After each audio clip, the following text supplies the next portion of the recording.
নাসরিন, আমি মাঠে চলে গেলাম, আমার খাবারটা পৌঁছে দিও। আচ্ছা যাও।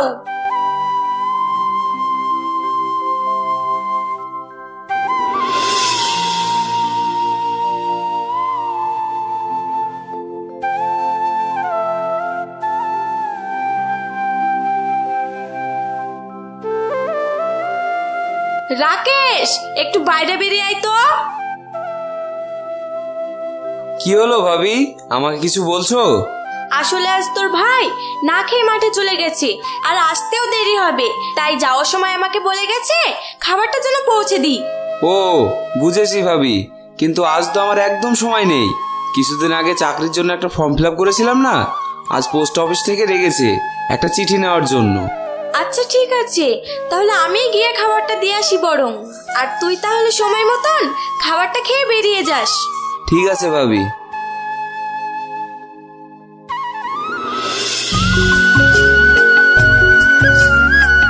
কিরে সুরজ নাকি? হ্যাঁ চাচা, আমি এই একটু কাজ করছি। সত্যি এই রোদ গরমে ছোট ভাইটিকে মানুষ করার জন্য যেভাবে পরিশ্রম করছিস, একটু নিজের দিকে তো খেয়াল রাখতে পারিস নাকি? গরিবের আবার নিজের খেয়াল কি যে বলেন চাচা, মাথার উপর সংসারের চাপ, তার উপর অসুস্থ আব্বা, আবার ছোট ভাইটার লেখাপড়া খরচা, তারপর তো জিনিসের দাম বেড়েই চলেছে। মাঝে মধ্যে সংসার চালাতে গিয়ে তো হিমশিম খেয়ে যায়। সত্যি তার বলতে তো তোর আব্বা এখন কেমন আছে সুরজ? আগের থেকে একটু সুস্থ আছে চাচা। আর তোর ভাই কি করছে আজকাল? কি আর করবে, এখন পড়াশোনা শেষ হয়ে গেছে, তার পাশে পাশে চাকরির চেষ্টাও করছে। যদি কিছু একটা পায় তাহলে হয়তো সংসারটার একটু শান্তি আর আনন্দ ফিরে আসবে। আচ্ছা দেখ কি হয়, আর যদি টাকা পয়সা দরকার হয় তাহলে আমাকে বলিস, আমি চেষ্টা করব সাহায্য করার জন্য। আচ্ছা ঠিক আছে চাচা। তাহলে থাক, আমি যাই।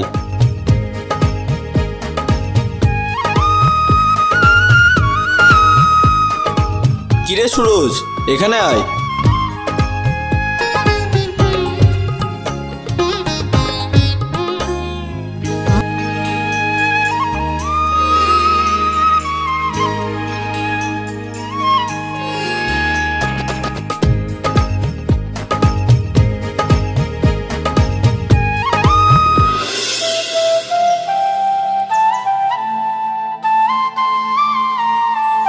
নাসরিন, আমি এখানে।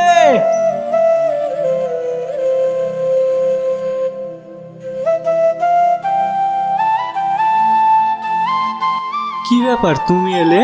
রাকেশ নেই বাড়িতে? আসলে ওর নাকি খুব গুরুত্বপূর্ণ একটা চিঠি এসেছে, আর সেটা আনতে সে একটু বাড়ির বাইরে বেরিয়েছে, তাই আর আসতে পারেনি। ও এই ব্যাপার।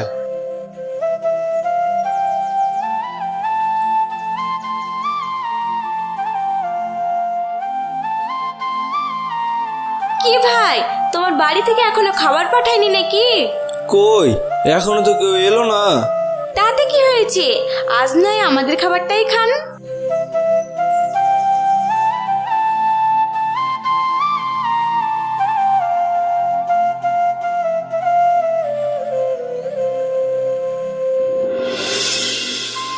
ঠিক আছে, তুমি থাকো, আমি এবার বাড়ি গেলাম। কেন ভাবি, বাড়ি যাওয়ার তারা কিসের? বসে একটু গল্প করলে হতো না? আসলে ভাই, আজ শুক্রবার তো, কিস্তির টাকা নিতে বাড়িতে লোক আসবে। ও আচ্ছা, এই ব্যাপার। ঠিক আছে যাও, আমি এমনি ঠাট্টা করলাম। সাবধানে দেখে শুনে যেও। ঠিক আছে বাবা, ঠিক আছে, আমি সাবধানেই যাব।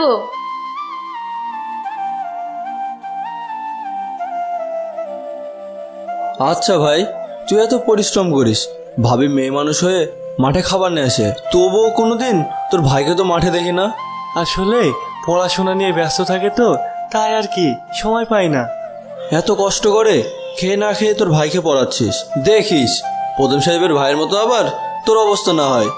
কেন, প্রধান সাহেবের ভাইয়ের কি হয়েছে? কেন তুই জানিস না, সারা বছর কষ্ট করে তার ভাইকে লেখাপড়া শেখালো, আর এখন ছোট ভাই চাকরি পেয়ে বড় ভাইকে চোরের বদনাম দিয়ে বাড়ি থেকে বার করে দিল। আমার ভাই এরকম না, আমার বিশ্বাস আছে আমার ভাই আমার পরিশ্রমের দাম ঠিক একদিন দেবে। কি আর বলবো বল, দেখা যাবে, সে তো সময় বলবে। চল চল, গল্প করতে করতে অনেক দেরি হয়ে গেল, এবার কাজ করি।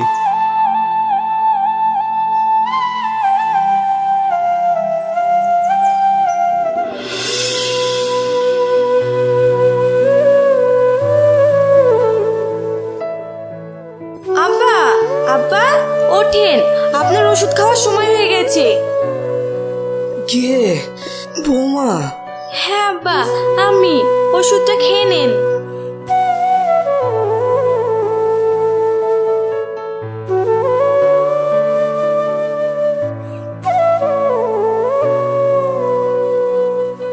বৌমা, রাকেশ এখনো বাড়ি ফেরেনি? না আব্বা, এখনো তো ফেরেনি, হয়তো কলেজের কোনো গুরুত্বপূর্ণ কাজে আটকে পড়েছে।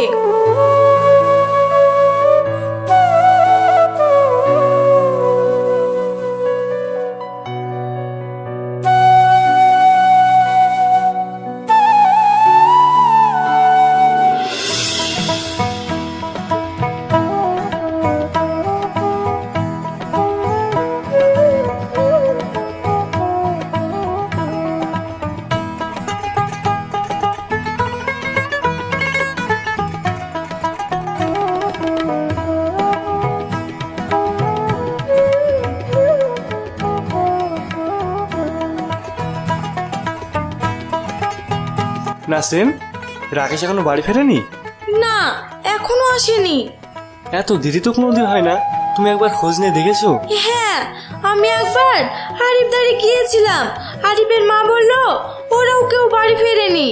তাহলে হয়তো ওরা সবাই মিলে একসাথেই আছে। ও নিয়ে তুমি চিন্তা করো না, ও ঠিক সময় বাড়ি ফিরে আসবে।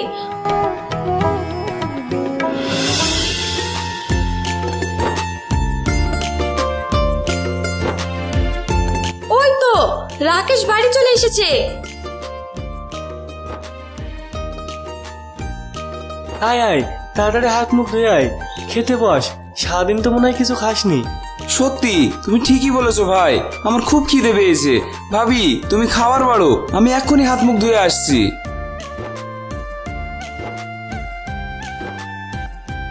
কি রে, তোর আজকে ফিরতে এত লেট হলো কেন? আসলে এটা বছরের শেষ তো, তাই একটা ফেয়ারওয়েল প্রোগ্রাম ছিল কলেজে, তাই আসতে দেরি হলো। সেটা আবার কি? ও তুমি বুঝবে না।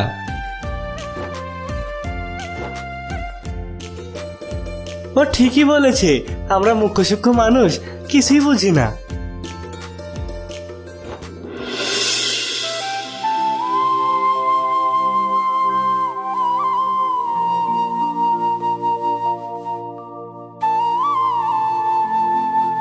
ভাই ভাই ভাবি, কোথায় তোমরা?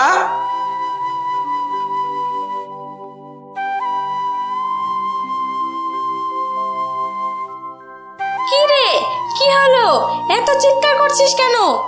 দেখো, হয়তো ঘুমের ঘরে কোনো স্বপ্ন টপ্ন দেখে লাফিয়ে বেড়াচ্ছে। আরে না, আমার কথাটা শুনলে আমি কেন, তোমরাও লাফাতে লাগবে। আচ্ছা ঠিক আছে, বল তো কি এমন বলতে চাস যা শুনলে এই বয়সেও আমাদেরকে নাচতে হবে? জানো ভাই, এবার এক্সামে আমি পাশ করেছি, আর শুধু তাই নয়, ফার্স্ট ক্লাস নিয়ে পাশ করেছি। পাস করেছিস ভালো কথা, কিন্তু ফার্স্ট ক্লাস সেটা আবার কি? আরে ভাই, আমি সব থেকে বেশি নাম্বার নিয়ে পাশ করেছি। তুই সত্যি বলছিস? সবই ঠিক আছে, এবার আমার ইচ্ছা আমি মাস্টার ডিগ্রি নিয়ে পড়বো। তাই? সেটা তো খুব ভালো কথা। কিন্তু পড়তে গেলে তো অনেক টাকার দরকার। তাতে কি হয়েছে, আমি তো আছি, আমি সব ম্যানেজ করে নেব। কিন্তু এত টাকা তুমি কোথায় পাবে ভাই? ওইসব নিয়ে তোকে ভাবতে হবে না, ঠিক তোর ভাই ম্যানেজ করে নেবে। তুই শুধু মন দিয়ে পড়াশোনা কর, যা। আচ্ছা আচ্ছা ঠিক আছে।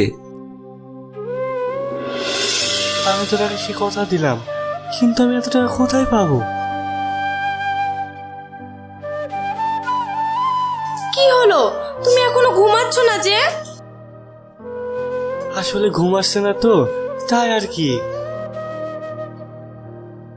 বুঝেছি, তুমি টাকার চিন্তা করছো তো, চিন্তা করো না, দেখবে সব ঠিক ম্যানেজ হয়ে যাবে। তুমি যে কি বলো নাসরিন, ম্যানেজ হয়ে যাবে, কিন্তু এত টাকা কোথায় থেকে ম্যানেজ হবে? দাঁড়াও।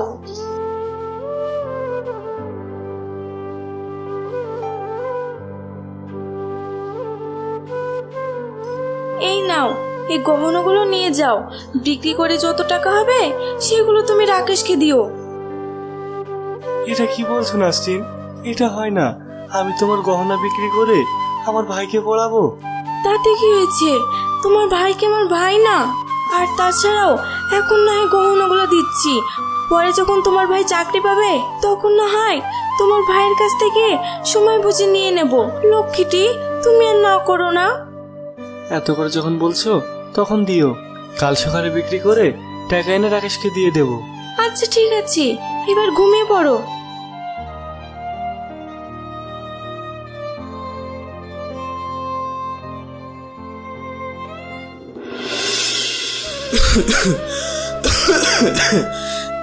কেউ কি আছো?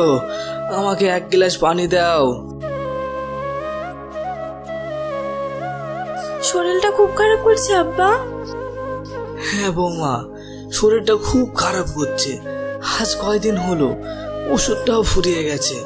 সবই বুঝতে পারছি আব্বা, আসলে আপনার ছেলের কাজ কাম একবারেই বন্ধ। একটা টাকাও হাতে নেই যে ওষুধটা নিয়ে এসে দেবে।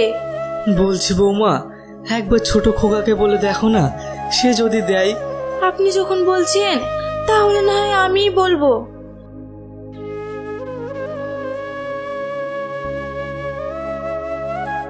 পপি, পপি, একটু দরজাটা খোলো না।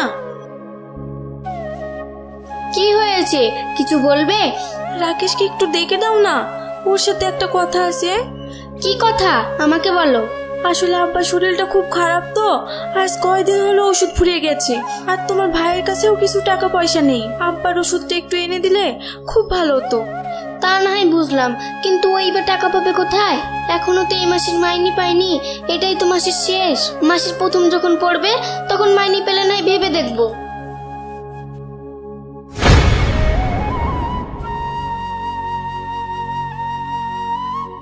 তুমি এইভাবে ব্যবহার করলে কেন ভাবির সঙ্গে? করেছি, বেশ করেছি। তুমি ওইসব ছোট লোকদের চেনো না। আজ ওষুধের জন্য এসেছে, কাল অন্য কিছুর জন্য আসবে। দিতে থাকলে একটু একটু করে লোভ বাড়তেই থাকবে। না, তুমি ভুল করছো। তুমি জানো না আমার ভাই আর ভাবি আমাকে কত কষ্ট করে লেখাপড়া শিখিয়েছে। আজ আমি যা কিছু সব ওদের জন্য।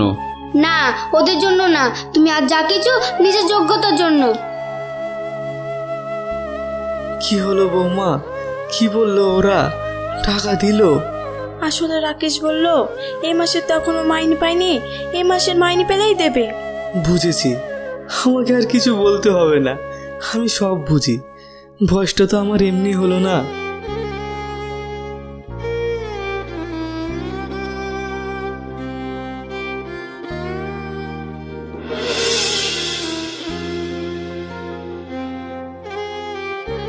আজ আমার শরীরটা খুব খারাপ তো, তাই উঠতে পারিনি। তুমি না হয় পপির কাছে গিয়ে খাবারটা চেয়ে খেয়ে নাও।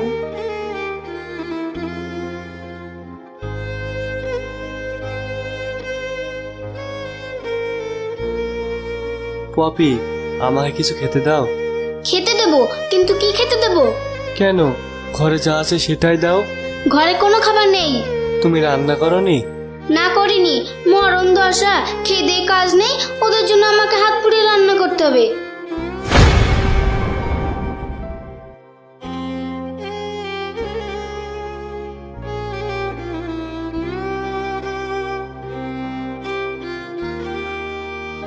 কি গো, খাবার খাওয়া হয়ে গেল? হ্যাঁ, তবে আজ যা খেয়েছি এরপর হয়তো আমার আর খাওয়ার দরকার হবে না। এটা তুমি কি বলছো? ও কিছু না।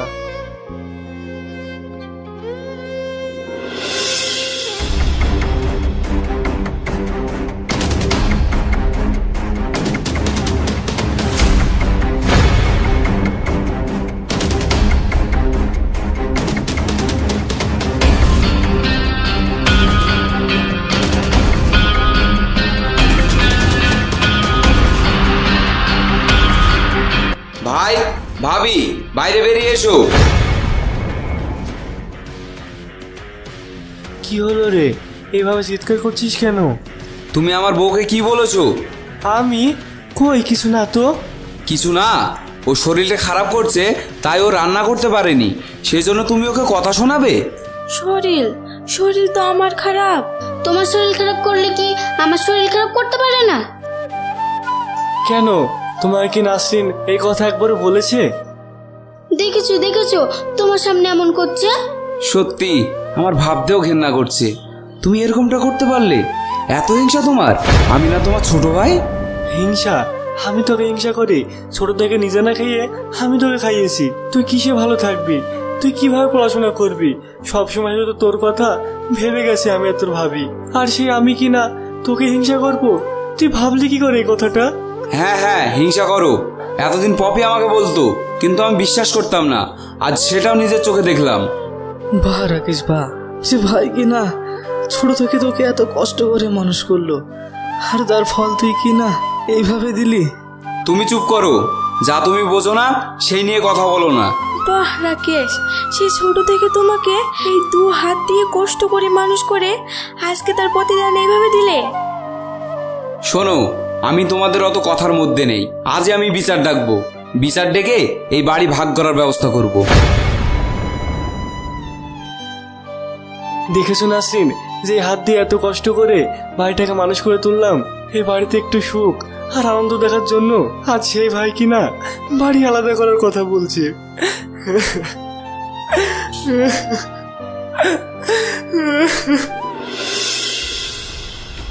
বলো, তোমরা কি বলতে চাও? আমি একজন স্কুল মাস্টার। আমি ভালো আছি, ভালো খাচ্ছি, এটা দেখে আমার ভাই ভাবির সহ্য হয় না। তাই তারা রোজ রোজ আমার বউয়ের সঙ্গে অশান্তি করে। যাতে কোনো অশান্তি না হয় সেই জন্য আপনাদের এখানে ডাকা। শুধু তাই নয়, এই বাড়িও ভাগ করে দিন, আর আমার শ্বশুর মশাইয়ের যে সম্পত্তি আছে সেগুলো ভাগ করে দিন। সুরজ, এখানে তোমার কিছু বলার আছে? না প্রধান সাহেব, না মেম্বার সাহেব, আমার এখানে কিছু বলার নেই। যা বলার আমার ভাই বলবে। আচ্ছা রাকেশ, এটাই কি তোর শেষ কথা? হ্যাঁ, এটাই আমার শেষ কথা।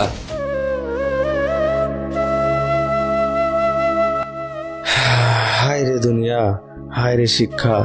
আজ যে ভাই খেয়ে না খেয়ে এত কঠোর পরিশ্রম করে মাঠে ঘেটে ভাইকে লেখাপড়া শেখালো, মায়ের তুল্য যে ভাবি নিজের গায়ে গহনা বিক্রি করে তোকে চাকরির জন্য পড়ালো, আজ তারাই নাকি তোকে হিংসা করে।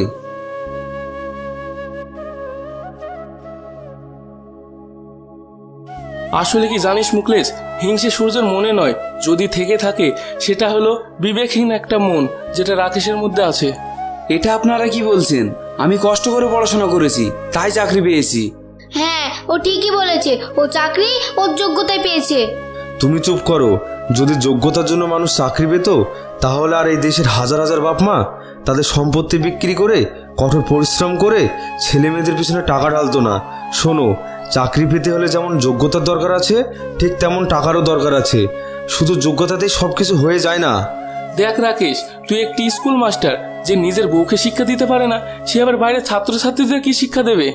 আচ্ছা শাহিন ভাই, তুমি কি বলতে চাও? কি আর বলবো আমি, বয়সটা তো আমার কম হলো না, ঠিক মতো হাঁটতেও পারি না, চোখেও দেখতে পাই না। শুধু আমার মরার আগে একটাই চাওয়া, যে যাই বলুক, যে যাই করুক, মৃত্যুর আগে পর্যন্ত আমি যেন আমার বড় ছেলে আর বৌমার কাছে থাকতে পারি। এটাই কি তোমার শেষ কথা? হ্যাঁ, এটাই আমার শেষ কথা। এটা যদি তোমার শেষ কথা হয়, তাহলে আমাদেরও শেষ কথা শোনো।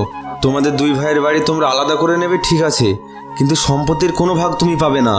কেন সম্পত্তির ভাগ পাবে না কেন? এই কারণেই পাবে না যে যতদিন সুরজের আব্বা বেঁচে থাকবে আর সে যে সন্তানের কাছে থাকবে, সম্পত্তি সেই সন্তানই পাবে। আর একটু আগে তো তোমরা সবই শুনলে, সে চায় তার মৃত্যুর আগে পর্যন্ত সে যেন তার বড় ছেলে আর বড় বৌমার কাছে থাকে। তাই যদি হয় তাহলে আজকের পর থেকে আব্বা আমার কাছেই থাকবে। ঠিক আছে, তাহলে তুমি তোমার আব্বার সাথে একবার কথা বলে নাও। আব্বা, আজকের পর থেকে তুমি আমার কাছে থাকবে। না, যে সন্তান বাবার ওষুধ কেনার টাকা দিতে পারে না, অথচ বউয়ের শাড়ি কেনার টাকা দিতে পারে, সংসারের খরচা দিতে পারে না, অথচ প্রত্যেক মাসে মাসে বউকে নিয়ে ঘুরতে যেতে পারে, সেই সন্তানের আমার দরকার নেই।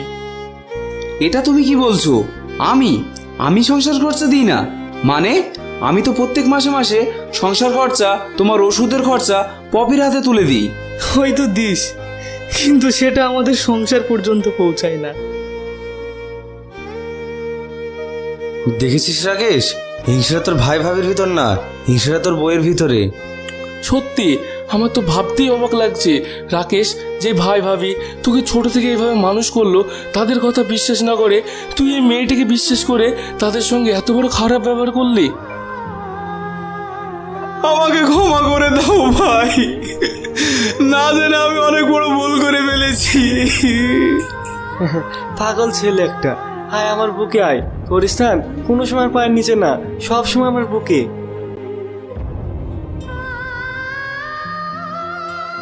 সত্যি আমি না জেনে অনেক বড় অন্যায় করে ফেলেছি তোমাদের সঙ্গে, পারলে আমাকে ক্ষমা করে দাও। পাগল ছেলে, তুমি তো আমার ছেলের মতো, তোমার উপর রাগ করে থাকতে পারি?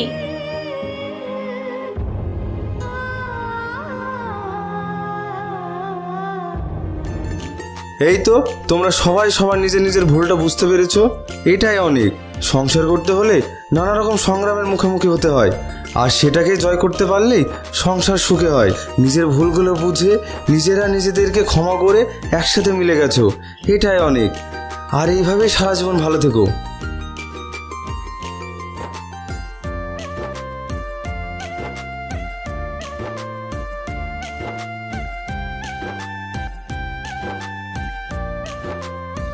তোরা দুজনে এইভাবে মিলেমিশে থাকলেই ব্যাস, আমার আর কিছু চাওয়ার নেই।